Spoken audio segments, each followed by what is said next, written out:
সর্বশেষ প্রাপ্ত খবর নিয়ে আয়নায় এক ঝলক।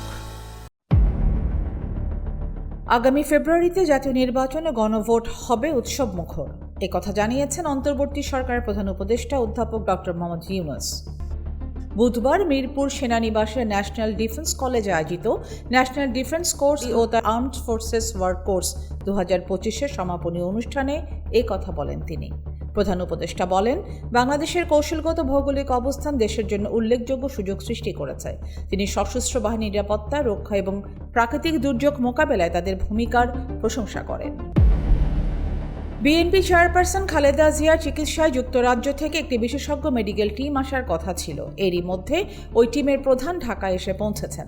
সকাল 10:20 লন্ডন ক্লিনিকের বিশেষজ্ঞ চিকিৎসক রিচার্ড বেলে হজরত শাহজালাল আন্তর্জাতিক বিমানবন্দরে পৌঁছান। খালেদা জিয়ার গুরুতর অসুস্থতার জন্য শেখ হাসিনা দায়ী, এমন মন্তব্য করেছেন বিএনপির সিনিয়র যুগ্ম মহাসচিব রুহুল কবির রিজভী। বুধবার রাজধানীর নয়াপল্টনে খালেদা জিয়ার রোগমুক্তি কামনায় জাতীয়তাবাদী কৃষক দল আয়োজিত দোয়া মাহফিলে এ কথা বলেন তিনি।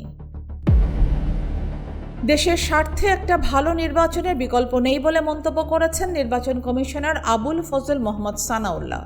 বুধবার ত্রয়োদশ জাতীয় সংসদ নির্বাচন উপলক্ষে নির্বাচনী প্রশিক্ষণ ইনস্টিটিউটে সাংবাদিকদের দিনব্যাপী প্রশিক্ষণের উদ্বোধন অনুষ্ঠানে এ কথা বলেন তিনি। স্বচ্ছ নির্বাচন নিশ্চিত করতে গণমাধ্যমের উপস্থিতি অপরিহার্য বলে উল্লেখ করেন নিসি সানাউল্লাহ। সারা দেশে সব সরকারি প্রাথমিক বিদ্যালয়ে কমপ্লিট শাটডাউন কর্মসূচি পালন করছেন আন্দোলনরত শিক্ষকরা। মঙ্গলবার রাতে দেয়া বিবৃতিতে এ কর্মসূচির ঘোষণা করে আন্দোলনরত শিক্ষকদের সংগঠন প্রাথমিক শিক্ষক দাবি বাস্তবায়ন পরিষদ।